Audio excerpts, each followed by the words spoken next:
அப்படி நான் கருமாரியாக சொல்லிவிட்டேன். நான் எப்படி பிறந்தேன்?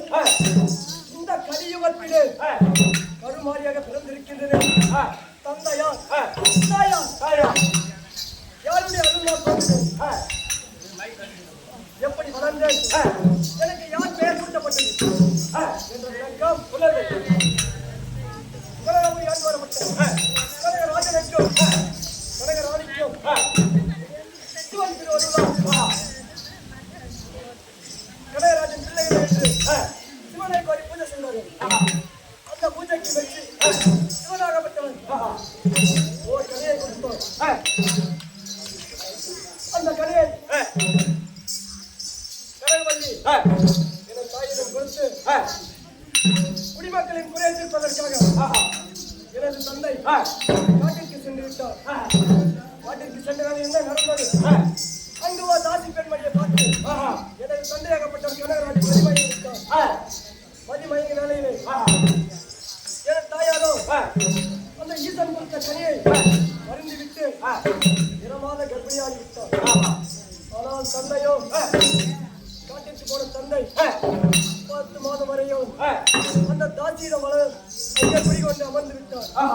ஆனால் எனது தாயாரோ இன்று வருவார் நாளை வருவார் என்று எதிர்பார்த்தவர்கள் 10வது மாதம் 7 மாத கர்ப்பிணியாக இருக்கும் போது எனது தாயும் அந்த தாசியாளமும் அரண்மனைக்கு இருவர்களும் வந்து வந்தார்கள். அப்போது என் தாயின் உடல் கர்ப்பமாக இருப்பது அந்த தாசியானவன் ஓர் வார்த்தை கேட்டார். என்ன வார்த்தை? நீங்களோ 10 மாதமாக என் கூட காட்டில் உள்ளீர்கள். அப்படி இருக்கும்போது உன் மனைவிக்கு கனகவல்லிக்கு எப்படி குழந்தை உண்டாது? எப்படி என்று கேட்டு என் தந்தையோ ராசி பேச்சை கேட்டு என் தாயை அடித்தே கொண்டு விட்டார். என்ன நடந்தது? என் தாயின் உடலை கனகாபுரி பட்டணத்தில் சுடுகாட்டில் தகனம் செய்வதற்காக எடுத்துக் கொண்டு போய் கொட்டையிட்டு தீயிட்டு நிறுத்தி விட்டனர். அப்போது என் தாயின் உடல் மெலிந்து எரிந்து கொண்டிருந்தது. அப்போது என் உடலும் என் தாயின் உடலும் இருவர் உடலும் கருத்து மெலிந்து போனது. அப்படி இருக்கும்போது நான் இந்த உலகத்தை பார்க்க வேண்டும், இந்த உலகத்தில் பிறக்க வேண்டும் என்று எண்ணம் கூட்டி என் தாயின் வைத்து ஒரு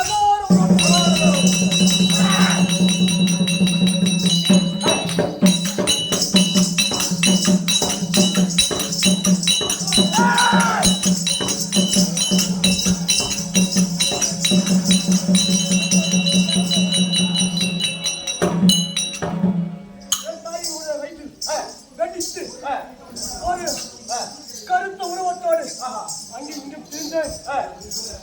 அப்போது எனக்கு ஆகாய வழியானால் கருமாறி என்று பெயர் சூட்டப்பட்டது. தெரிய வருமா? அப்படியே என்னை கண்டால் யாரால் எப்படி வளர்ந்து தெரியுமா? சொல்லுங்கள்.